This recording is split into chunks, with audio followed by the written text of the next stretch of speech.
Muy buenas tardes, jóvenes. Dios me los bendiga a todos. Nos alegra tenerlos a través de este medio conectados para este estudio fascinante del santuario, el cual veremos en esta tarde. Dios bendiga a todos nuestros conquistadores que están sacando esta especialidad de el santuario. Ahora quiero invitarte para iniciar este estudio a orar. Ahí donde estás, ahí donde estás en tu casa, cierra tus ojos y vamos a orar. Padre nuestro que estás en los cielos, te damos gracias, Señor Jesús, por la oportunidad que nos das de conocerte, de amarte, de servirte, Señor Jesús. Queremos orar por la situación que está pasando ahora en el país y hemos de entender, Señor, que tú estás al control, pues estás intercediendo por este mundo.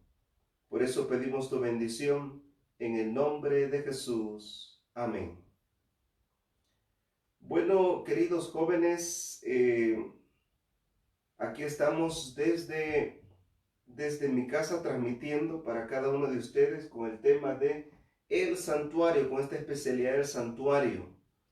Queremos comenzar diciéndoles que Dios a través del santuario nos está enseñando que siempre ha querido estar cerca de nosotros, cerca de ti, cerca de su creación, y ese es uno de los mensajes que transmite el santuario.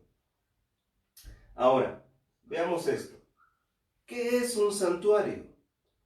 Un santuario es un lugar donde Dios manifiesta su presencia. Así nos lo dice la palabra de Dios en Éxodo 25:8. Vean cómo dice: me erigirán un santuario y habitaré en medio de ellos.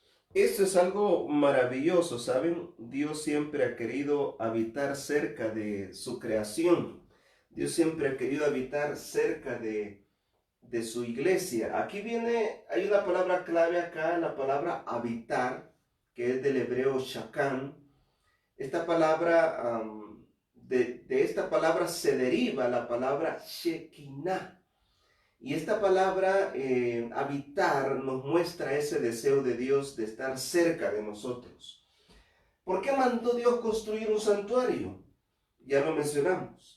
Dios desea estar en medio de su pueblo, en medio de nuestras vidas, de nuestros hogares.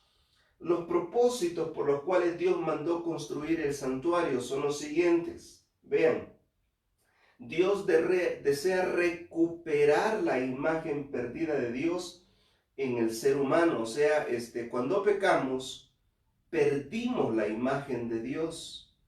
Perdimos esa imagen que Dios compartió con Adán y Eva, la perdimos. Y es a través del santuario que hemos de recuperarla. La segunda razón es que Dios desea devolverle al ser humano el dominio de este mundo. Y lo hace a través de la obra del santuario. Tenemos también un tercer propósito por el cual Dios mandó construir el santuario. Y es que Dios desea mostrar su amor buscando al pecador. Y eso lo muestra el santuario. Dios busca al pecador a donde quiera que está, en donde quiera que se encuentre. Ahí va el Señor. También Dios desea restaurar al ser humano pecador. No importa cuán bajo haya caído, no importa cuán hundido esté en el pecado, es a través del ministerio de Jesús, su muerte y su mediación, que Dios levanta al caído y Dios lo restaura a su estado edénico. También Dios desea mostrar el precio de la salvación y el costo del pecado. Esa es una de las grandes verdades que nos muestra el santuario. La salvación tiene un precio. Jesús la regala. Es gratis para nosotros, es por gracia para nosotros. Pero Jesús la pagó con su propia sangre.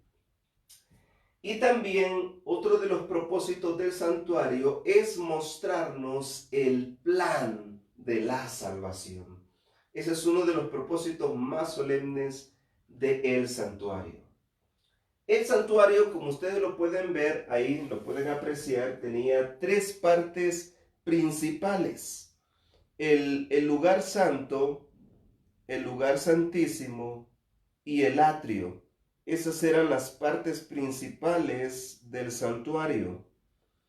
Y aquí podemos ver también el santuario. Aquí ya lo vemos en una vista de planta. Vemos los muebles del santuario y vemos sus medidas.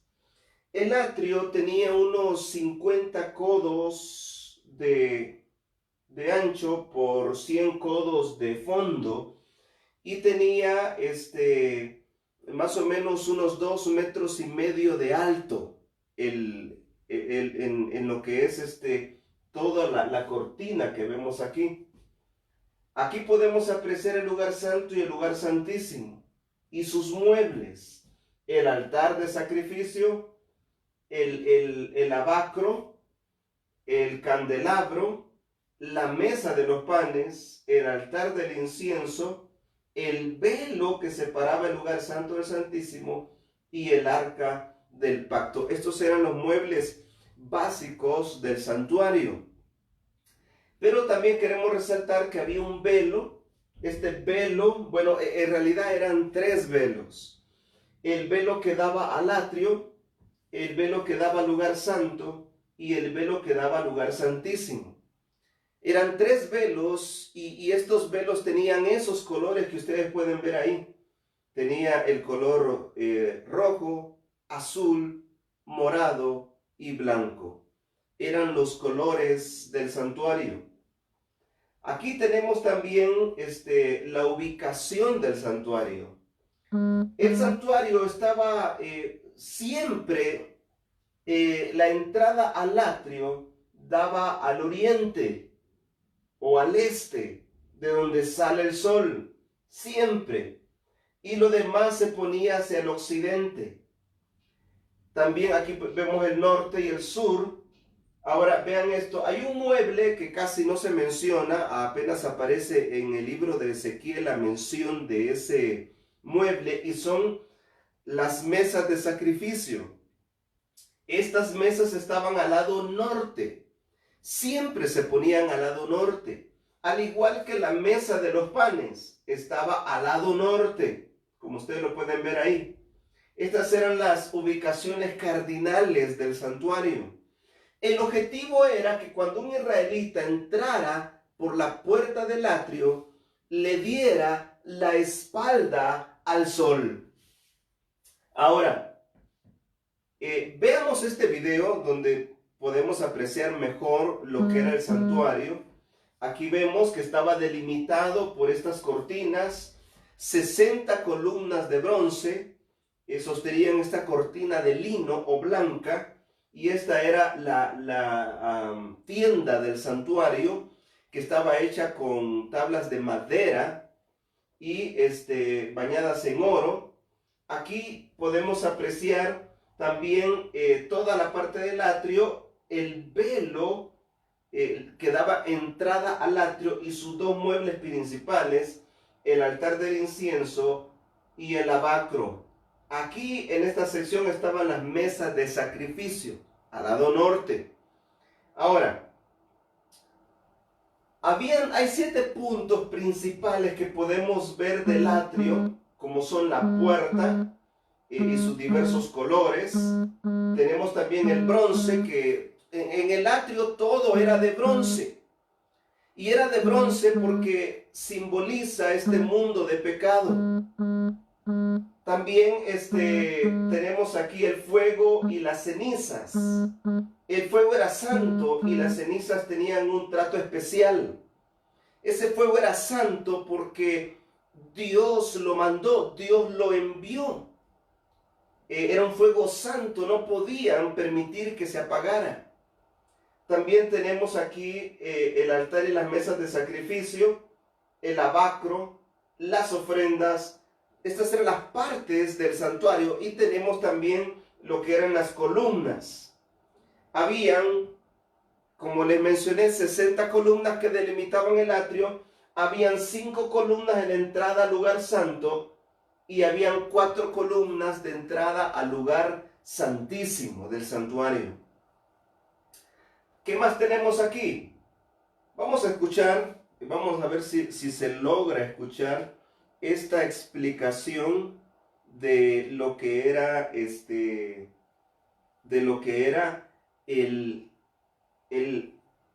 atrio del lugar santo. El tabernáculo estaba dividido en 2 compartimentos, el lugar santo y el lugar santísimo. Los dividía un velo de azul púrpura y carmesí y lino con ángeles bordados. El velo estaba sostenido por 4 columnas de acacia recubiertas con oro y tenía bases de plata. La entrada tenía otro velo de azul púrpura, carmesí y lino y estaba sostenido por 5 columnas de acacia recubiertas en oro y con bases de bronce. Estas cortinas eran las puertas al tabernáculo y al lugar santísimo donde se manifestaba la presencia de Dios. Estos velos representan a Cristo, quien nos abrió un nuevo camino a la presencia divina a través de Él y por medio de su obra. Es por Él que somos restaurados a la comunión con Dios. Aquí podemos escuchar un poquito qué era el lugar santo del santuario. Además de eso, podemos ver aquí el velo. Al entrar al lugar santo solo podía entrar el sacerdote. Y cuando él entraba, a diferencia en el lugar santo podían entrar todos los israelitas, pero en el lugar santo solo el sacerdote. Y cuando atravesaba ese velo, lo que encontraba era 3 muebles, como ustedes lo pueden ver acá. El candelabro, la mesa de los panes y el altar del incienso eran los muebles que habían en el lugar santo. Y ahí todo era de oro porque simboliza el cielo, a donde Jesús ascendió después de morir para efectuar su ministerio de mediación e intercesión. Ahora, hay partes principales también del lugar santo. Yo le estoy haciendo aquí este resumen para que ustedes tengan más o menos un conocimiento del santuario. Uno de los puntos principales del lugar santo era el continuo. El continuo sacrificio, el sacerdote lo efectuaba todos los días. 9 de la mañana y 3 de la tarde se hacía el continuo sacrificio. Todos los días se sacrificaba un cordero en la mañana y otro en la tarde por los pecados del pueblo. Otro de los puntos era la sangre. Continuamente debía haber sangre. La palabra clave en el lugar santo era continuo. Continuamente había sangre, continuamente había incienso, continuamente había pan, continuamente había aceite, continuamente había mediación. Continuamente debía haber sangre porque el ser humano está pecando continuamente. Y necesita de un sacerdocio. Eso lo estableció el lugar santo. Necesitamos un sacerdote, un mediador. Y los sacerdotes aarónicos eran un símbolo de Cristo Jesús. Por eso al venir Jesús a esta tierra, le puso fin al sacerdocio levítico. Ahora, otro de los puntos es el altar del incienso. Ahí estaba el altar del incienso al fondo del lugar santo, símbolo de la mediación de Jesús. Ahí se presentaba el sacerdote en el altar del incienso con una fórmula especial de incienso y llevaba con la sangre del continuo, mojaba los 4 cuernos del altar del incienso y ahí intercedía por el pueblo, pedía perdón por los pecados y clamaba por la venida del Mesías. Ahora, tenemos también la mesa de los panes de la proposición o los panes del pacto. ¿Qué sucedía con estos panes? Estos panes eran cambiados cada sábado. Cuando empezaba el sábado, eran cambiados estos panes, los comía el sacerdote, el pan antiguo, y ponía nuevo pan. Eso representaba la renovación del pacto. Cada semana el sacerdote en representación del pueblo renovaba el pacto. Tenemos también el candelabro de oro. Aquí tenemos el candelabro de oro puro. el cual era continuamente limpiado y alimentado para que hubiera luz en el santuario. Ahora, tenemos también el velo que separaba el lugar santo del santuario. Estas son las partes principales del lugar santo. Todas ellas tienen un símbolo también en el ministerio de Jesús. Recordemos que Jesús en el año 31 ascendió al lugar santo, donde estuvo por un poquito más de 1810 años hasta pasar al lugar santísimo. Hebreos 9:22 dice: y según la ley, casi todo se purifica con sangre, y sin derramamiento de sangre no hay remisión, dice la palabra de Dios. Ahora veamos un poco lo del lugar santísimo. ¿Qué es lo que miramos acá? Vamos a escuchar este video. Detrás del velo se encontraba el mueble más sagrado de todos, el arca del pacto.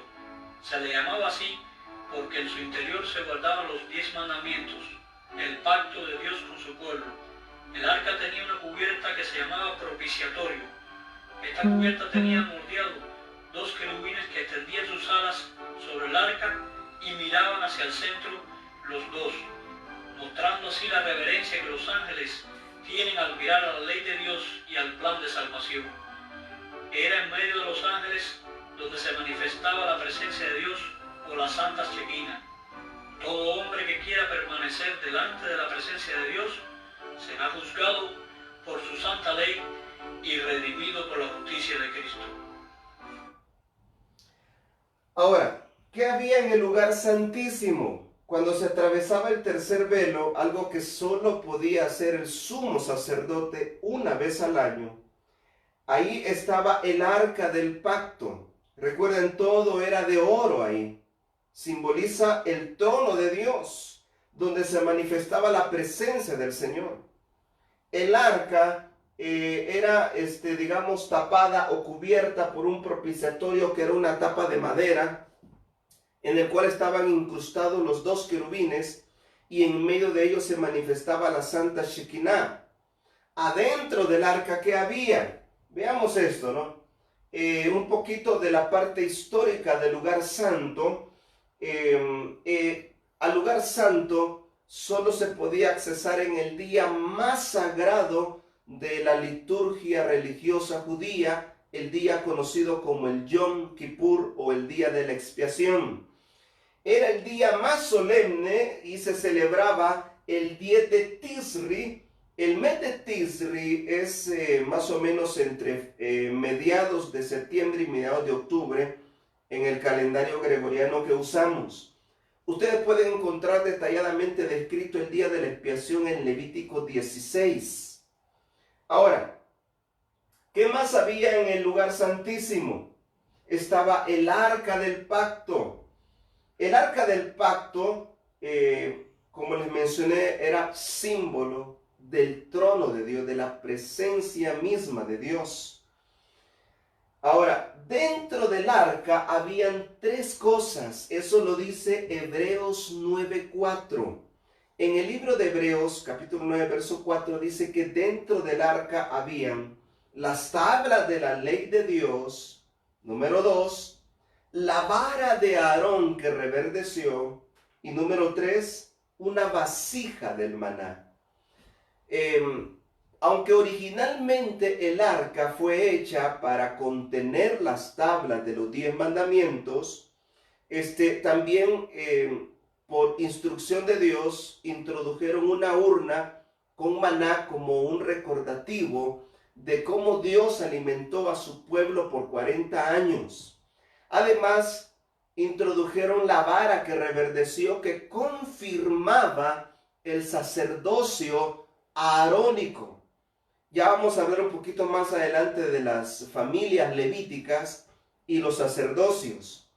Y Dios, a través de reverdecer y hacer florecer y dar fruto la vara de Aarón, confirmó que Aarón y su linaje debían llevar el sacerdocio, la ministración directa en el santuario.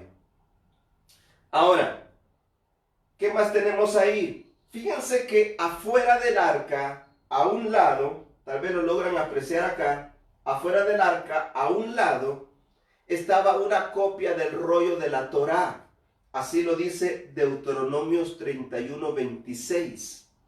En Deuteronomios 31:26 la palabra de Dios dice, la tendrás contigo, la pondrás a un lado, fuera del arca, como un testigo contra ti.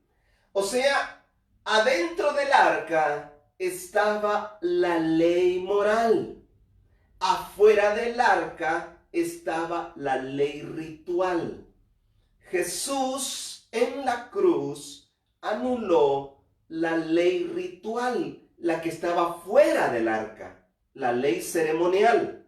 Pero la que está adentro del arca, esa no fue anulada, esa fue más bien confirmada.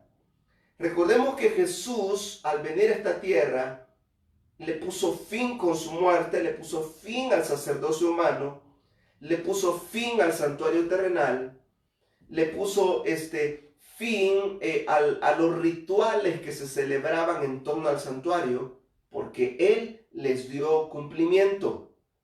Ahora, veamos acá, otro de los puntos interesantes del lugar santísimo es el pecado. El pecado es algo complejo, ¿saben? Algo también profundo. Y para poder efectuar la obra de expiación, Jesús tenía que purificar al pueblo de sus pecados. Habían tres tipos de pecados según el lenguaje hebreo: los hatat, los agón y los pesha. Los hatat eran los hechos de manera involuntaria, los agón eran hechos de manera voluntaria y los pesha eran actitudes de rebeldía. Estos tres pecados debían ser purificados en el santuario. Otro de los puntos del santuario era el propiciatorio, donde se derramaba la sangre. 7 veces debía derramarse la sangre. El sumo sacerdote, cuando entraba, lo que hacía era mojar su dedo índice y con el pulgar rociaba 7 veces sobre el propiciatorio la sangre del macho cabrío sacrificado. Eran 2 machos cabríos, debemos recordar eso, ¿no? Uno era para Azazel y otro era para Jehová. Así nos lo enseña el Levítico 16. El sumo sacerdote, antes de entrar con la sangre del macho cabrío de Azazel, entraba con el incensario y llenaba aquel cuarto de humo, porque el humo servía de velo para que cuando se manifestara la presencia del Señor, él no muriera y pudiese soportar la presencia del Señor, pudiese interceder por el pueblo. Y tenemos a Azazel, que cuando el sumo sacerdote salía del lugar santísimo, ponía sus manos sobre el macho cabrío de Azazel y transfería los pecados, iniquidades y rebeliones. Este animal era sacado del pueblo y así se completaba la purificación. Otro de los puntos que queremos mencionar son las cortinas. Las cortinas que cubrían el santuario. Y esto pues es algo interesante que ustedes puedan notar acá. Escuchemos este video.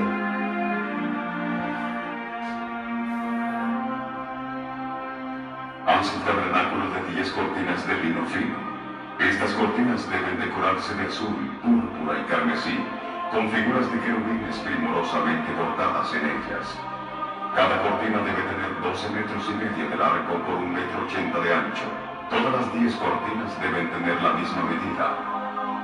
Une 5 de estas cortinas y forma un hueco.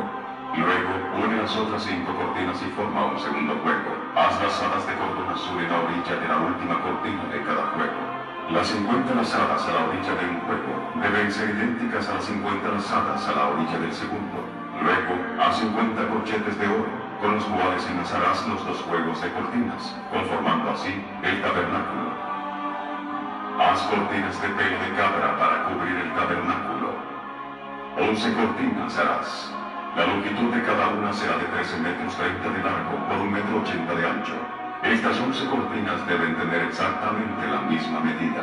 Y unirás 5 cortinas aparte y las otras 6 cortinas aparte. Y doblarás la sexta cortina en el frente del tabernáculo. Coloca 50 lazadas en la orilla de la cortina, al borde de la unión, en cada juego, y sujétalas con 50 corchetes de bronce.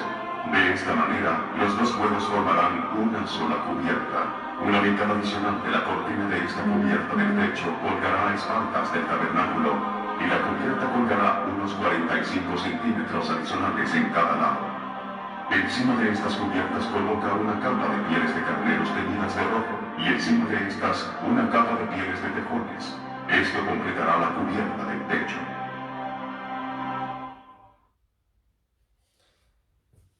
Muy bien, ahí tenemos una breve explicación de lo que eran las cortinas que cubrían la tienda propia del santuario con el lugar santo y santísimo.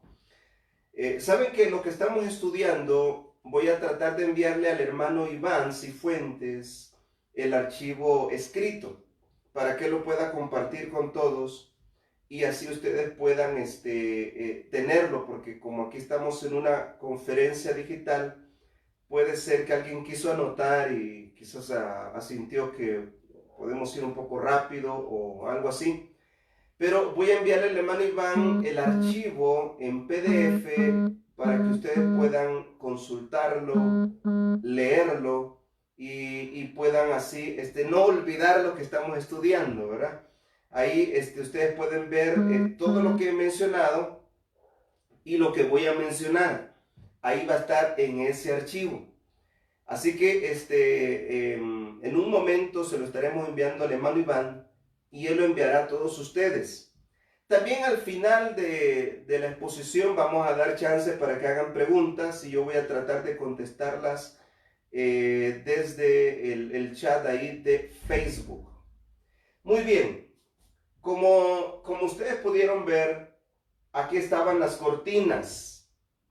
Las cortinas que cubrían la tienda del santuario. Eran 4 cortinas. La primera era la cortina de lino. Esta era hecha de varios colores. Era una mezcla de colores y era la primera que había. Tenemos también la de cuero de cabras, la segunda. La de cuero de carnero, que eran teñidas en rojo. Y la de cuero de tejones, 4 cortinas que cubrían la tienda del santuario. Ahora,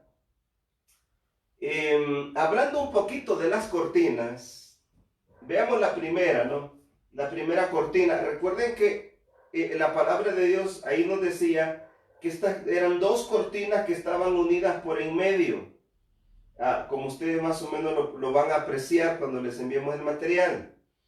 La primera cortina eran 10 cortinas unidas, ¿verdad? De 4 por 28 codos, hecha de lino fino, azul, púrpura y escarlata, y eran también bordadas con querubines. Y ahí tenemos la segunda cortina, también 11 cortinas unidas de 4 por 30 codos de pelo de cabra. Recordemos que el pueblo de Israel andaba en el desierto y a veces por el viento venía el polvo, pero estas cortinas tenían que ser resistentes y Dios lo diseñó así, con esas 4 capas, para que el polvo no dañase adentro del santuario. Estaban también las cortinas de pieles de carnero teñidas en rojo, ¿verdad? Y tenemos la cuarta cortina también unida por en medio de pieles de tejones. Además de eso, como les mencioné, estaban los velos, los cuales tenían colores. ¿Saben que la especialidad del santuario habla de explicar algunos colores relacionados al santuario y al ministerio sacerdotal? Pero hay 2 colores que aparecen ahí que personalmente no los he visto en sí directamente en el digamos, en el traje del sumo sacerdote, porque dice explicar qué representa cada color en el traje del sumo sacerdote. Y se menciona el negro y el bronce, dos colores que no estaban directamente en el traje del sumo sacerdote. Es más, no sé si el negro estaba en alguna parte del santuario, pero el bronce sí estaba en el atrio. Todo era en el atrio de bronce o bañado en bronce. Pero el negro sí no estaba directamente en el santuario en el traje del sumo sacerdote. Pero quizás es mencionado en la especialidad por lo que el color negro significa en este tema. Estos eran los colores del velo. Ahora, veamos esto. El rojo representa la sangre de Jesús derramada por la humanidad, el sacrificio que Cristo hizo por nosotros. Así lo dice Hebreos 9:21 y Romanos 5:9. Jesús derramó su sangre por nosotros. También tenemos aquí el azul que representa la santa ley de Dios. Así lo dice Números 15 del versículo 37 al 39. Ahí dice la palabra de Dios que pondrás en los bordes de tus vestiduras unos flecos, unos cordones de color azul para no olvidar los santos mandamientos. O sea que el azul está relacionado a los mandamientos de Dios. Ahora, tenemos aquí el púrpura, que era el color de la realeza, de los reyes. El color púrpura. Ustedes recordarán que antes que Jesús fuese crucificado, cuando lo presentaron ante ante Herodes, Herodes se quitó su manto y lo puso sobre Jesús y se burló de él, su manto púrpura. Los reyes usaban un manto púrpura. Aquí vemos el color de la realeza. Tenemos también el blanco, que representa la justicia de Cristo, la pureza de su santidad y la justicia con la que viste al ser humano pecador, con la que cubre nuestras vidas. Ahí tenemos el color blanco. Así dice Apocalipsis 19:8, dice que Jesús viene en su segunda venida en un caballo blanco. El blanco es símbolo de eso, ¿no? De la justicia de Cristo. Como ustedes pueden ver, el sumo sacerdote tenía esa vestidura. Ya vamos a hablar más de la vestidura del sumo sacerdote, pero no vemos en ella el negro. Sin embargo, se menciona el negro en la especialidad. Aunque el negro no está directamente relacionado al traje o al santuario en sí, el negro es símbolo de pecado, de apostasía, de muerte o del reino de Satanás. Son algunos significados del negro en la Biblia. Ahí ustedes pueden ver los textos en el material que les vamos a enviar. Tenemos también el oro. El oro era el símbolo de la presencia de Dios, del trono de Dios, del tercer cielo donde Dios habita. El primer cielo es este mundo, el segundo cielo es el espacio y el tercer cielo es donde está la presencia del Señor.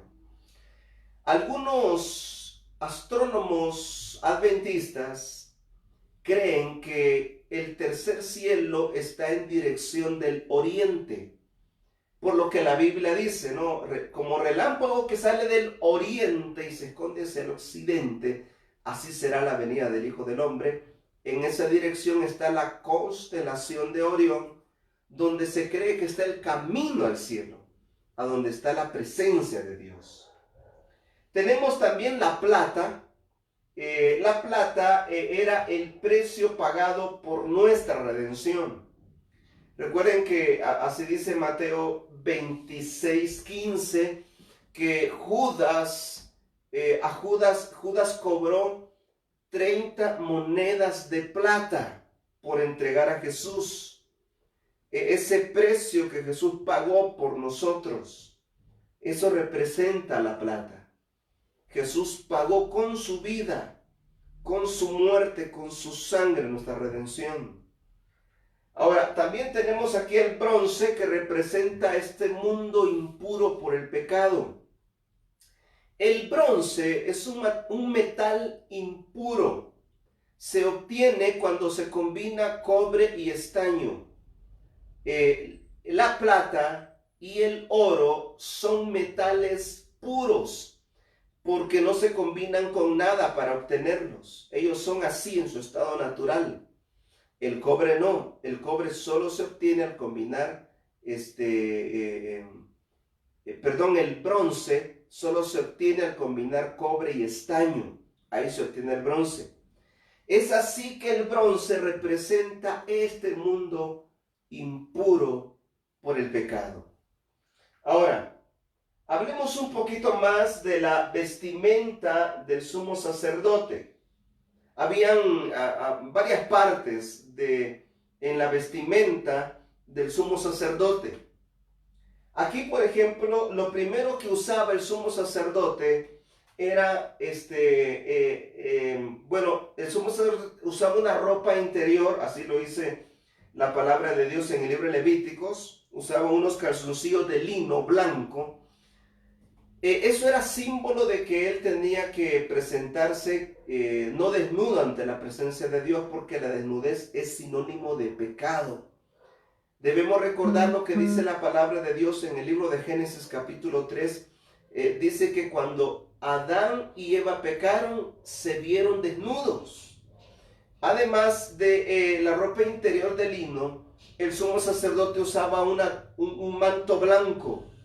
Ese manto blanco era símbolo de su dependencia de Dios, símbolo también de humildad. Se le conocía a ese manto blanco como las ropas de humildad. Y así se presentaba en el día de la expiación cuando terminaba la ceremonia, cuando él terminaba de interceder y salía del lugar santísimo, se ponía sus ropas reales. Y esa era la misma ropa que usaban los sacerdotes comunes. Los sacerdotes comunes usaban ese manto blanco y se amarraban su cintura con un cinto de colores. Eran los sacerdotes comunes. Usaban también el turbante, el gorro que usaban. Estos eran los sacerdotes comunes, pero el sumo sacerdote también tenía una vestimenta real.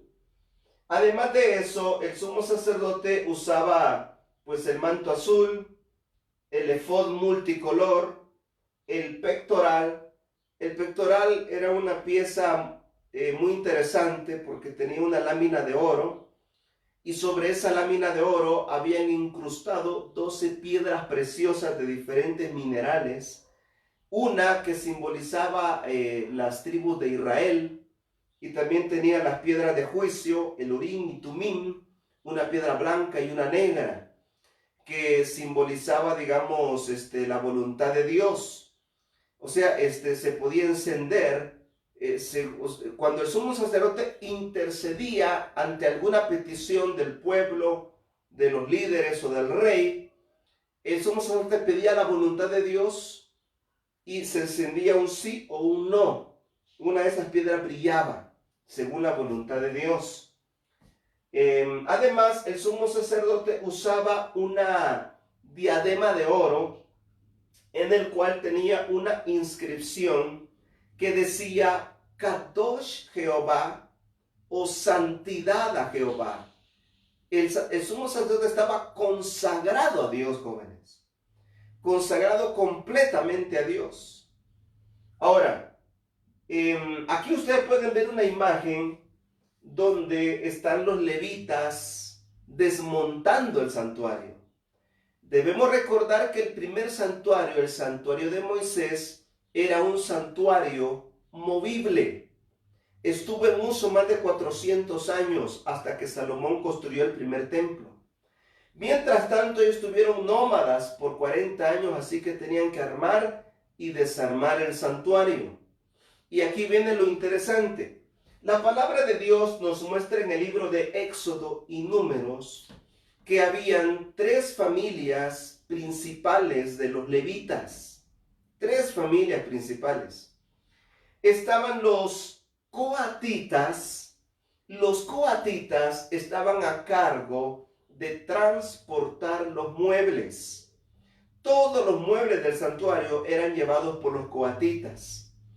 El altar de sacrificio, el lavacro, las mesas de sacrificio, el altar del incienso, el candelabro, la mesa de los panes y el arca. 7 muebles. Estos eran transportados por los levitas. Ellos tenían que entrar, taparlos, y entonces eran llevados, eran cargados, tapados. Los tapaban para evitar la idolatría, para evitar que otros israelitas los vieran y los idolatrasen de alguna manera. Solo ellos podían tocarlos y llevarlos. Los demás levitas no podían tocarlos.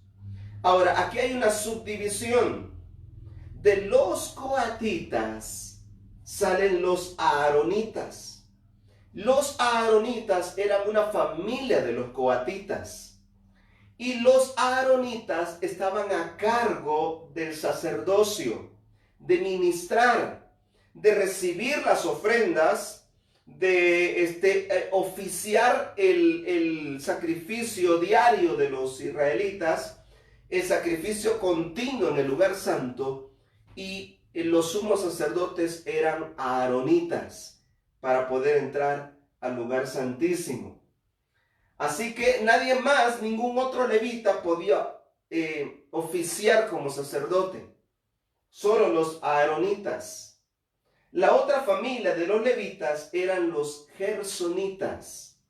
Los gersonitas estaban a cargo de las cortinas y del santuario.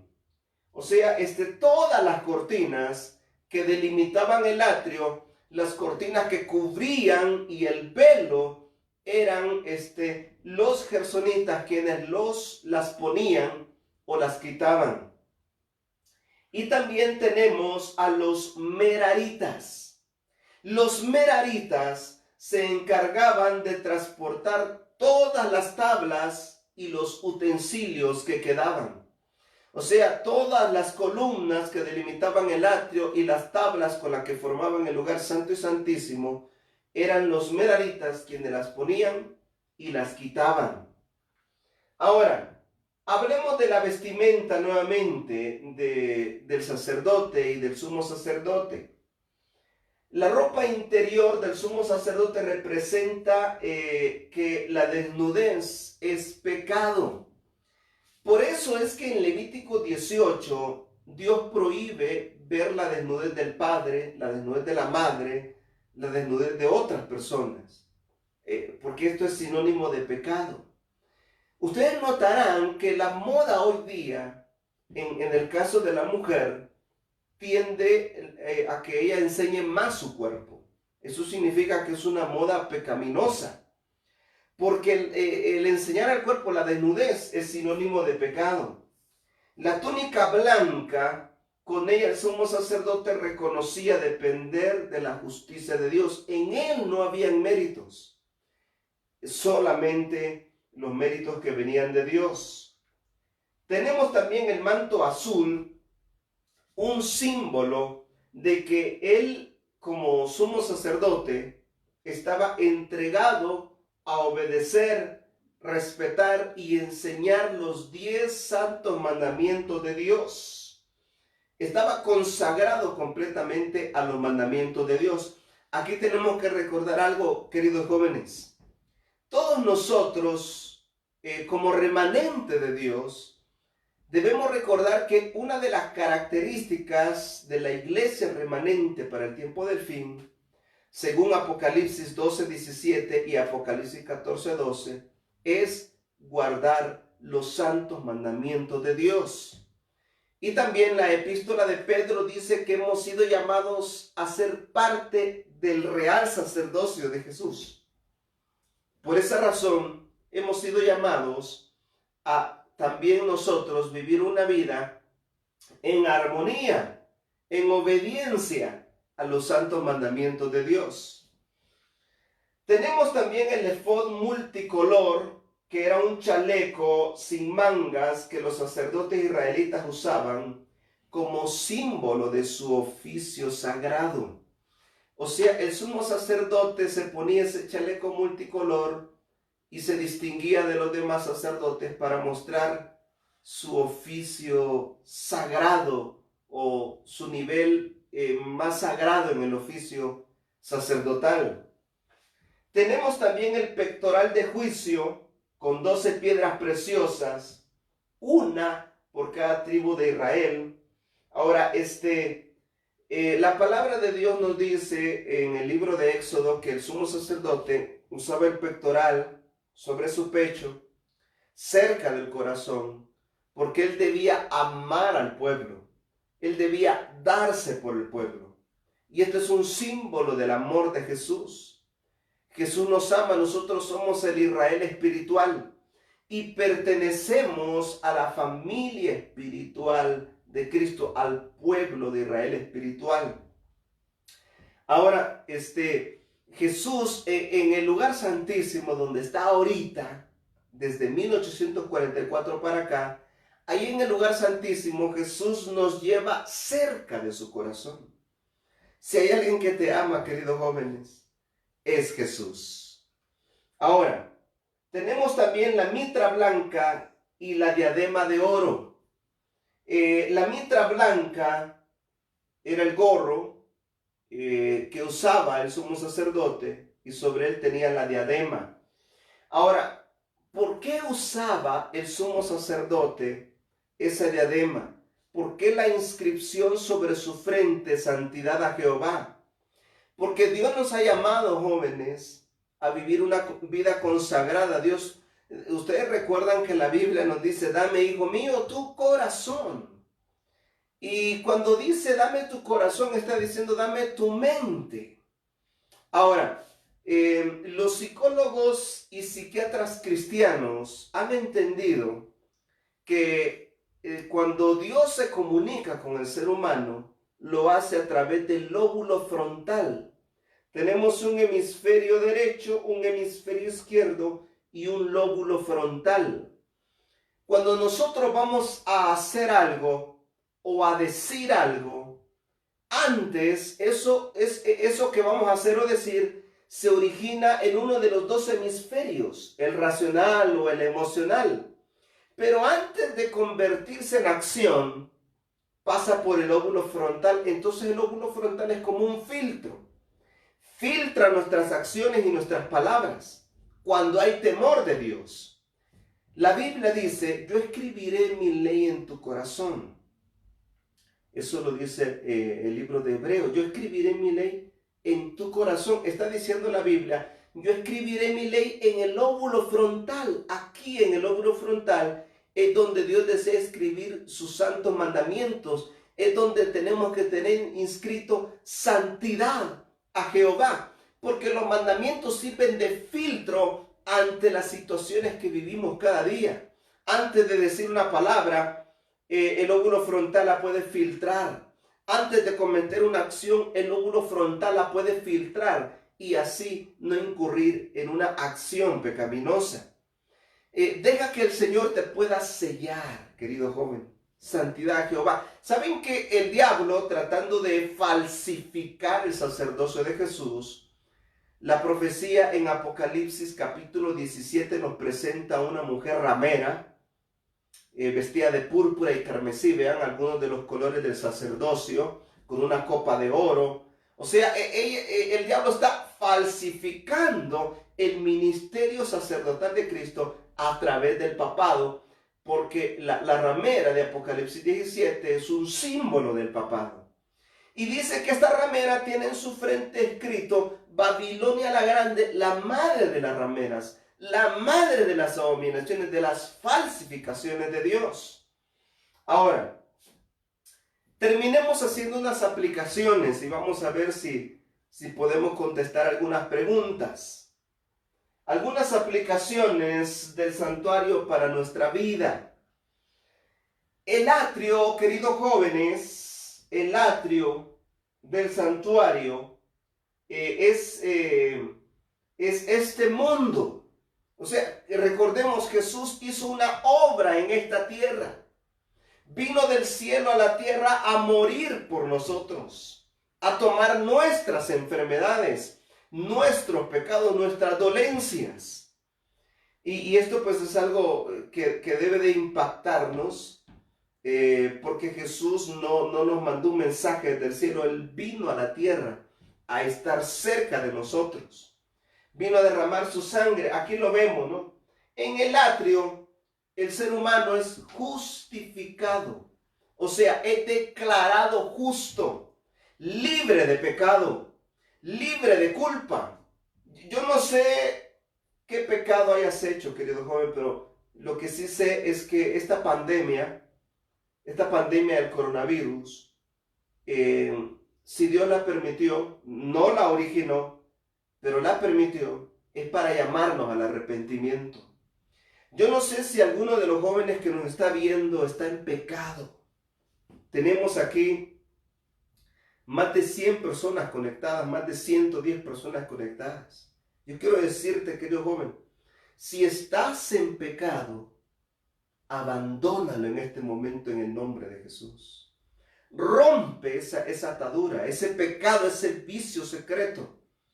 Rómpelo en el nombre de Jesús. No desaproveches el ministerio y el sacrificio de Cristo. En el atrio, aquí somos declarados justos. Esto es más que ser perdonado. Imagínate una persona que miente y tú la perdonas. Cada vez que la veas vas a decir, aquel me mintió, pero lo perdoné. Pero me mintió, o sea, es un mentiroso perdonado. Puede ser, imagínate que alguien... algún novio, novia o alguien que está casado, su pareja lo engaña, su novio lo engaña y tú lo perdonas. Y cuando lo veas vas a decir, aquel me engañó, es un infiel. Lo perdoné, pero es un infiel. O sea, ahí viene un infiel perdonado. ¿Por qué? Porque hay un pasado que arrastramos en este mundo. Pero en el cielo, cuando somos declarados justos, somos más que perdonados. Porque en el cielo no somos vistos como el ladrón perdonado, el mentiroso perdonado, el adúltero perdonado. No. En el cielo somos cubiertos con los méritos de Cristo y somos vistos como si nunca hubiésemos pecado. Gloria a Dios por eso. Porque creo yo que todos tenemos un pasado manchado, pero en el cielo hemos sido declarados justos. Ahora, ¿cómo somos declarados justos? Somos declarados justos a través de dos acciones que son simbolizadas aquí en el atrio: el altar de sacrificio y el lavacro. O sea, eso representan mi aceptación de Cristo y el bautismo. Eso lo dice Marcos 16:16. El que creyere y fuere bautizado será salvo, dice la palabra de Dios. O sea, en el atrio somos introducidos a la salvación para vivir una vida santa. Entonces pasamos al lugar santo. En el lugar santo, el ser humano es santificado, es apartado del pecado y llevado a una vida de santidad y de servicio. Y esto es algo maravilloso. Bueno, Jesús ascendió en el año 31 al lugar santo del santuario celestial, donde estuvo por más de 1810 años, intercediendo, abogando por nosotros, levantándonos cuando hemos caído. La cristiana ideal. Ahora, en el lugar santo había 3 muebles: la mesa de los panes, el altar del incienso y el candelabro. Estos simbolizan la vida de servicio del cristiano, del creyente. Vean esto, ¿no? La mesa de los panes representa, y recuerden la palabra clave, continuo. Continuamente debemos alimentarnos de la palabra de Dios. Continuamente debemos orar. No importa si estamos en cuarentena. No importa si hay un toque de queda parcial o si hubiese un toque de queda total. Debemos consagrarnos a Dios cada día. Si nosotros leemos la Biblia y oramos, podemos llegar a ser luz. Eso es lo que nos presenta el lugar santo. Si dejamos de leer la Biblia y dejamos de orar, dejamos de ser luz. Ahora, yo también le voy a enviar al hermano Iván unos links donde todo lo que estoy mencionando está más amplio, porque aquí tenemos la limitación del tiempo. Le voy a enviar esos links para que usted los vea, los repase junto con el material y ustedes salgan diestros en el tema del santuario. Tenemos también el lugar santísimo. En el atrio el ser humano es justificado, en el lugar santo el ser humano es santificado y en el lugar santísimo es símbolo de que el ser humano un día será glorificado. Y esa es nuestra bendita esperanza. Debemos recordar que en 1844 Jesús pasó del lugar santo al lugar santísimo del santuario celestial. Y ahí ha estado intercediendo, abogando y también juzgando. Ha hecho obra de juicio Jesús. ¿A quiénes ha juzgado Jesús?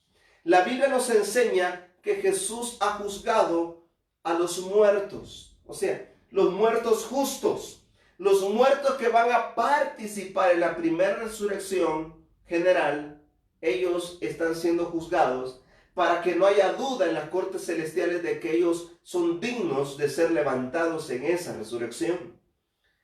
Pero un día empezará el juicio por los vivos y es ahí donde tenemos que estar seguros de que Cristo sea nuestro abogado.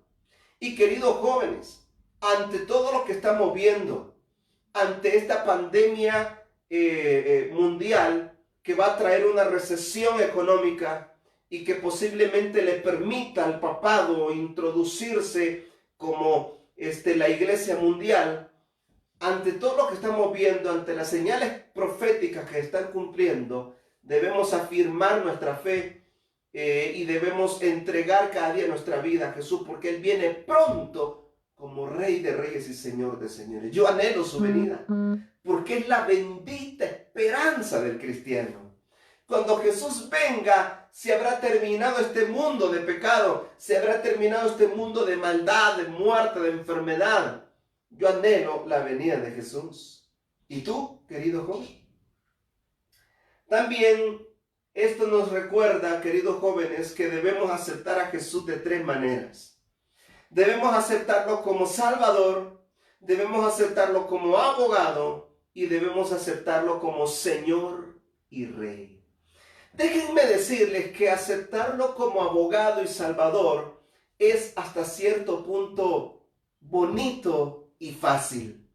¿A quién no le gustaría saber que Jesús es mi Salvador, que me salva de mi pasado y de mi pecado? También Jesús es abogado. ¿A quién no le gustaría saber que Jesús me levanta cuando caigo, me defiende del acusador? Eso es maravilloso. Pero donde estamos teniendo problemas es en aceptar a Jesús como Señor y Rey. ¿Por qué? Porque eso significa que Jesús debe mandar en mi vida, en mis decisiones. O sea, querido joven, querido conquistador, y esto es algo que debemos aprender. El club debe enseñarle a cada conquistador a obedecer. Y esa es la ley del cristianismo. Los cristianos tenemos que aprender a obedecer a nuestro Señor y Rey. Yo debo de agradarlo en la forma que me visto. Yo debo de agradarlo en la forma que como, en los alimentos que ingiero. Deben glorificar al Rey. Mi estilo de vida debe glorificar al Rey. Mi forma de hablar, la música que escucho, el peinado que uso, deben agradar al Rey. Las relaciones que tengo. Si tú vienes con una jovencita y dices, traigo a mi novia, que no es adventista, es filistea, o sea, de otra religión, o es pagana, de ninguna religión, pero esta es la que me gusta. Te pregunto, ¿eso agrada al Rey? Querido joven, En su segunda venida, Jesús ya no viene a morir por nadie. Jesús ya no viene a interceder por nadie. Él viene a dar un pago, Él viene a dar una sentencia. Él viene como Rey de Reyes y Señor de Señores. Debemos aprenderlo desde este momento, obedecer. Ahora,